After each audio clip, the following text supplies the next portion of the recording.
So, first of all, thank you very much, Irina and Christina. I don't know, and Jean-Louis, who left just recently. But thank you very much for this kind invitation. I hope I can contribute to this fantastic program. And I will talk about the huge blocks of the 20th century as an expression of a collective program. In particular about the huge blocks of Red Vienna, the now famous and comprehensive housing program of Viennese social democracy, which created more than 60,000 new flats between 1919 and 1934, mainly for the poor and working class. Many of these buildings, you see just here on the left side, this is a detail of the called Liebknechthof. Many of these buildings are listed monuments now, but there's also a history of interpretations and controversies in the context of these huge blocks of Red Vienna, which should be included in when we discuss the heritage of these buildings as well. So for this, I would like to try to apply Frederick Jameson's historicist concept of meta-commentary as he explored it in The Political Unconscious. This is a method, according to Jameson, through which we explore and write the history of, quote, categories and codes of interpretation rather than the so-called objective structures of a cultural object. To me, this concept of meta-commentary seems particularly suitable for an approach to understanding and discussing the heritage of the building program of Red Vienna, which from the very beginning has provoked very different, sometimes contradictory or distorted interpretations, depending on political or ideological standpoints or on the methods and limits of a specific discipline. Thus, there is a history of Red Vienna itself, and there's also a history of its interpretations. And the crucial question is whether we need the latter to explore the first, or more generally, what is the relationship between the two. Of course, I won't and I cannot discuss the chronology of all these different interpretations right now. I will rather concentrate on a specific interpretation period after World War II, so the time between the 1960s and 1970s, because here different frames of discourse touch and interpenetrate the interpretations of these buildings, the huge blocks of Red Vienna, in a very complex way so that some incoherent lines become visible. I think we can distinguish at least three major frames of discourse at that time, around the 60s and 70s. Firstly, the 1960s and 70s were still the time of modernism, high modernism in architecture.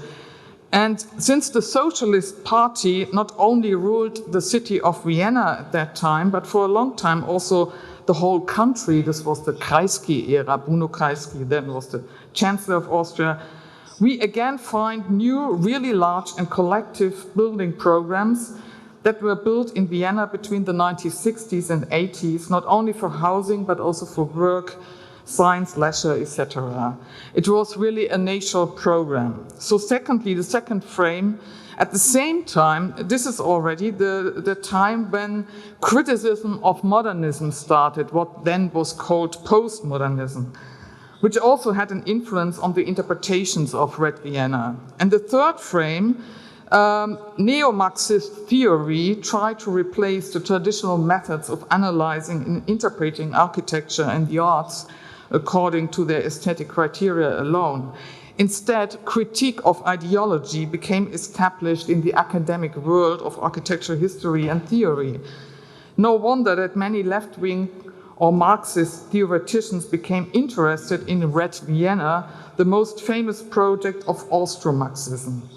I will start in that period by just jumping into it when still high modernist projects in large size have been realized in Vienna by social democracy as representation for collective needs and as a national symbol at the same time.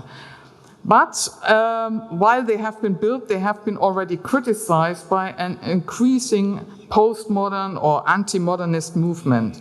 They became criticized as technocratic, as aesthetically disgusting, as far too big, as ignoring the historical city center and historical architecture as such, as energy wasting, etc. You know all these arguments. This is just a collection of a few of the examples I just want to show very quickly from Vienna. A huge general hospital which centralized all medical facilities and also the medical university, a mass media center, a mass university, and a mass housing project. The new general hospital in Vienna, a massive project, was accompanied right from the beginning, from the 1960s, by corruption and scandals made possible by the impenetrable network of investors, developers, owners, administrators, politicians, and planners, so that in the end only a very banal structural grid led to the technocratic mammoth in which the staff need extra light holidays in order to see the sunlight to this day. The new headquarters for the Austrian Broadcast Company, this is a television and radio broadcast company of the state, the ORF, was also criticized by staff because it is located at the outskirts of the city and because it has building physics problems resulting from the supporting structure borrowed from factory buildings. There is the new University of Economics, which was also built in that phase, started with the 60s, finalized in the 80s. It is placed on an elevated platform just above the railway tracks, but this did not lead to the fantastic megastructure it was conceived. Rather, it was packed with many other buildings for the railway company, for private offices, and much more. Very quickly, it turned out that this crystalline structure did not stand for a bright new future, but for a massive barrier between the city and the Danube Canal, and also for many physical problems with heating. And finally, the Wohnpark Al-Erla, a housing project for about 10,000 inhabitants, was attacked mainly for aesthetic reasons and because the time for high-rise structures seemed to be over. So it started also in the 1960s, but it was finalized in the 80s. The drawing is, of course, from the early period. I just showed it in order to demonstrate the irony that it was precisely at that same time, the 1960s and 70s, that another large-size project of the Social Democratic Party in Vienna was rediscovered as an alternative, or in kind of an alternative, as a model for different architecture, for a different urban or social planning. Now I'm talking about the so-called Red Vienna, which is represented here by the most iconic housing block of that project, the Karl Marx Hof, which was designed by Karl Ehn, at that time for about 5,000 inhabitants. It opened in 1930. Just to give you an idea of the size of this building, it's about, the whole length of the building is 1 kilometer and includes 4 tram stations. Just for those of you who are maybe not so familiar with the Red Vienna housing program, just a brief overview. Immediately after World War I, the Austrian-Hungarian Empire collapsed. Millions of people were killed in the war or became homeless. There was an urgent need for food and shelter. In 1919, the Social Democratic Workers' Party won an absolute majority in the city of Vienna, which became a separate constituency after the war. So Vienna was a red island in the still black and conservative ocean of Austria. One of the most progressive projects of the Social Democratic Workers' Party was a comprehensive housing program, famously known as Red Vienna, which, as I said before, constructed more than 60,000 new flats between 1919 and 1934 for the poor and working class. This enormous program was financed by a socialist tax and interest rate policy. Crucial instruments were the Wohnbausteuer, a tax mainly paid by the rich, and a policy of fixed or limited rents which privileged the city municipality when private owners wanted to sell their ownership of land that could be used immediately for the construction of new housing. This social democratic ambition, you have to see just a number of these projects, there are much more. This social democratic ambition to create affordable mass housing for the poor was definitely in line with the architectural avant-garde of the 1920s. However, their main representatives, architects like Adolf Loos, Joseph Frank, Le Corbusier, Gropius, etc., or historians like Siegfried Gideon or Nicholas Piefsner, criticized or ignored the Red Vienna project. The reason is obvious. For the avant-gardists, a politically progressive project also needed to have a progressive appearance or design. Even though the large housing complexes of Red Vienna with their typical courtyards were equipped with a range of social and educational infrastructures such as kindergartens, schools, playgrounds, libraries, communal centers, cinemas, theaters, etc., the buildings remained traditional in their design and were obviously not part of a new urban concept, as for example the Siedlungen, the German Siedlungen at the outskirts of the cities. Instead, these blocks were embedded in the urban fabric of the 19th century. They followed the block edges and formed an inner courtyard for the social life. Many of the architects of Red Vienna were former students of Otto Wagner. So on the one hand, they were open for modern ideas, but on the other hand, they still felt committed to the monumental and traditional language of the former monarchy, whose end Otto Wagner did not live to see. Moreover, many of the new blocks were built using traditional construction techniques, mainly brickwork, as the Austrian Empire was not yet very industrialized. The use of reinforced concrete or steel would have not been possible or difficult. And the many unemployed had previously worked in the brick factories around Vienna. Thus, the Red Vienna program was also a job creation program. The construction of Red Vienna gave many poor people work and shelter at the same time. In 1934, the civil war and the beginning of dictatorship in Austria, the Austrian fascism, put an end to the government of the Social Democratic Workers' Party in Vienna and finally also to social housing. The huge blocks, criticized by the conservative opposition as fortresses, literally became defense towers during that civil war. Here you see again the Karl-Marx-Hof, which was shot by the army because many socialists hid in this building. They were also armed with weapons, and altogether hundreds of people died in this military conflict. Also, the housing program of Red Vienna was not completely forgotten throughout the next decades. For example, it was appreciated in economic, social, and political sciences. It hardly received any attention in architectural history and theory. This changed in the 1960s and 70s. For the first time, more comprehensive and systematic studies emerged that also dealt with the specific architecture of Red Vienna. This is just a brief overview. There's much more. And of course, the most comprehensive and the most detailed study here you see on the right side is published by Yves Blau, which came out in 1999. So this period is not over. There are constantly coming new publications and new exhibitions on Red Vienna. So it's an ongoing process. If we again realize that this was the time of criticism of architectural modernism in Western Europe, it seems obvious at first glance why the massive buildings of post-war modernism, as I showed you before, were criticized and the massive buildings of Red Vienna were rediscovered. What was a problem at the beginning of the 20th century, the traditional language, seemed to have gained a new appreciation with postmodernism.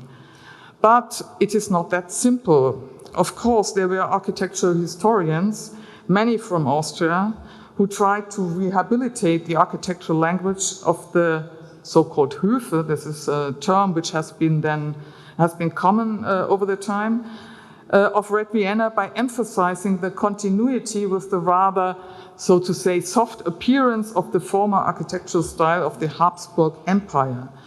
The postmodern critics naturally also praised the fact that the urban continuity with the block structure of the 19th century was not abandoned.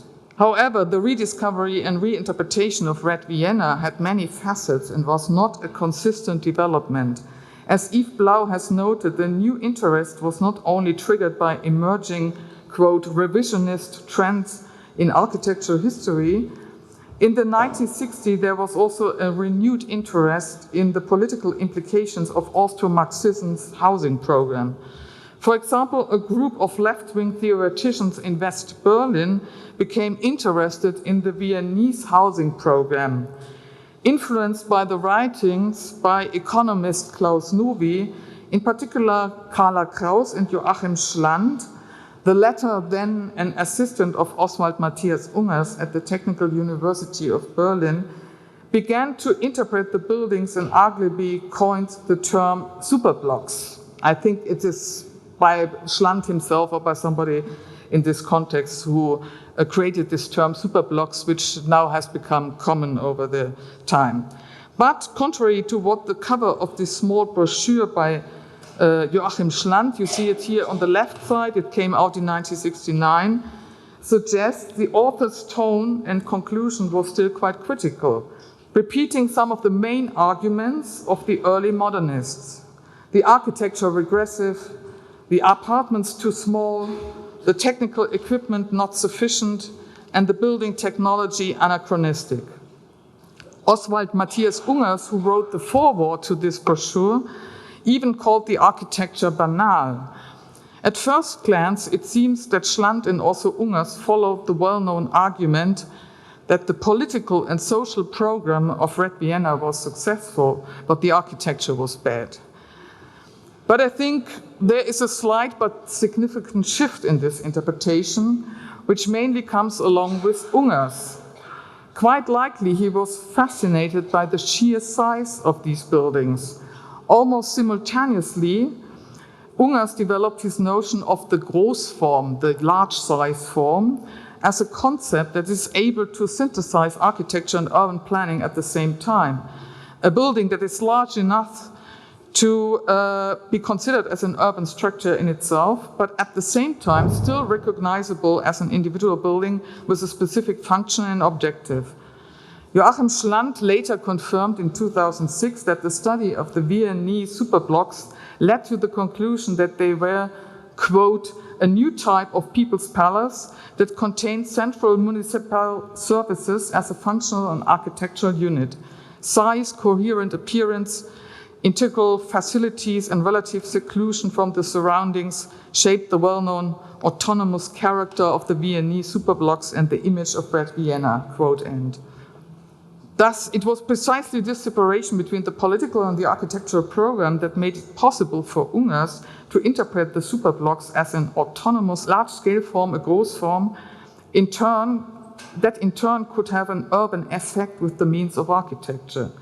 But this architecture is not based on stylistic, but on morphological and typological criteria alone. And therefore, for Ungers at that time, a Großform could also have been the General Hospital or the Alt-Erla residential park, which you see here on the right side, and which I showed you already before. So he does not make a distinction in terms of the architectural language. But Ungers himself, of course, was not really a left-wing or even Marxist architect or theoretician. He just had some assistants and students who were left-wing architects or neo-Marxist theoreticians at that time. But since they did not pursue their studies of Red Vienna, the most famous Marxist study on Red Vienna was written by somebody else, by the Italian historian Manfredo Tafuri and his colleagues at the IUAV, Istituto Universitario di Architettura di Venezia.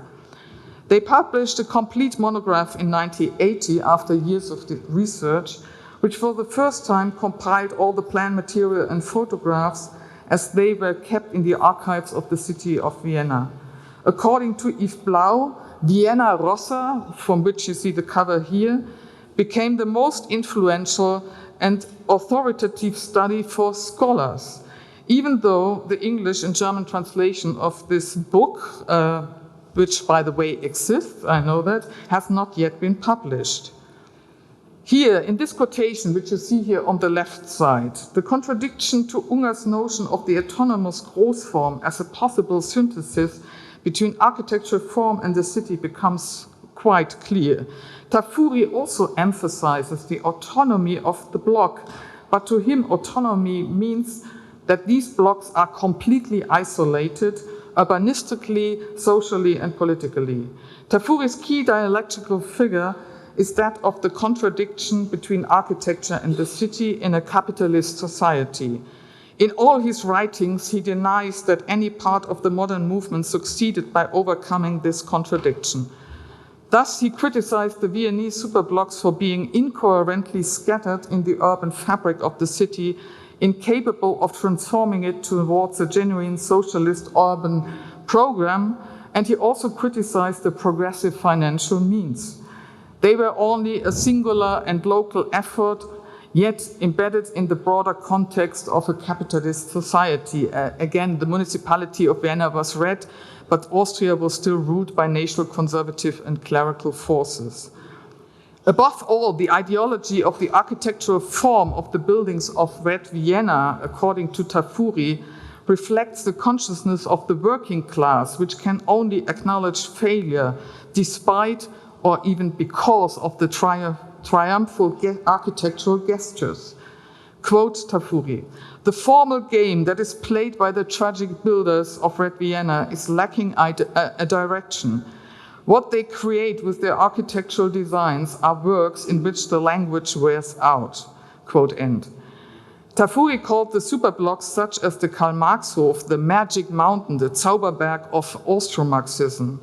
According to him, the superblocks of Red Vienna were designed as fortresses, isolated islands where the working class could feel safe, but every time they left these islands, they had to face the unjust struggles of real life. Consequently, for Tafuri, the conservative and traditional appearance of the Red Vienna blocks was not the misrepresentation of a politically progressive project. This was, just to remember the reading of architectural critics such as Loos or Gideon and other modernists, but it was the correct representation of a false consciousness, namely a certain escapism and populism of the Social Democratic Workers' Party in Vienna.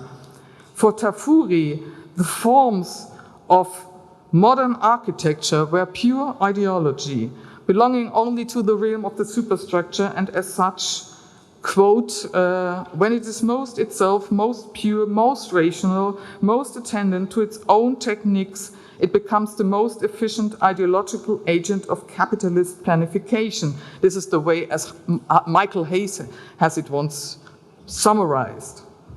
So this architecture must remain socially and politically impotent.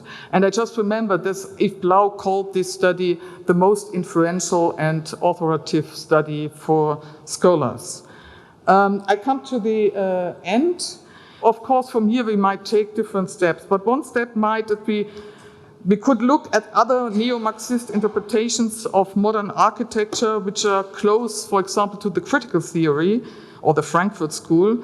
But this would make things even more complicated, because for those theoreticians, modern architecture, or the formal language of modern architecture as well, was deeply enmeshed in the production and the consumption of late capitalism, which means that this architecture would have the power to manipulate society as a whole. So I just refer to Adorno's Verblendungszusammenhang.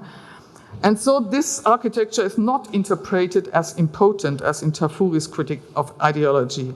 However, I want to stop here now. This would lead too far right now. For the moment, it is just important for me to recognize that there existed and still exist a variety of interpretations of Red Vienna, from which some seem more convincing or less incoherent than others. But even the most contradictory interpretations are inscribed in the history of these blocks and also the lives of their inhabitants and users, as, so to say, as the political unconscious, to remind you to Jameson's notions. I know that there might be different ways to approach Red Vienna. Maybe it's sometimes quite unsatisfying when you just only have an empirical studies on the one hand, or just one theoretical approach to the same project. Maybe we could apply here really Henri Lefebvre's production of space by writing this history really as a history of space that is socially produced. And again, I follow here Yves Blau, who has applied for another historiography of Red Vienna that takes into account the mutual relationships and dynamics of the experienced, the thought, and the lived space, or this is the terms by Lefebvre, or the material, the imaginary, and the symbolic levels of meaning, as Lefebvre has put it in the production of space.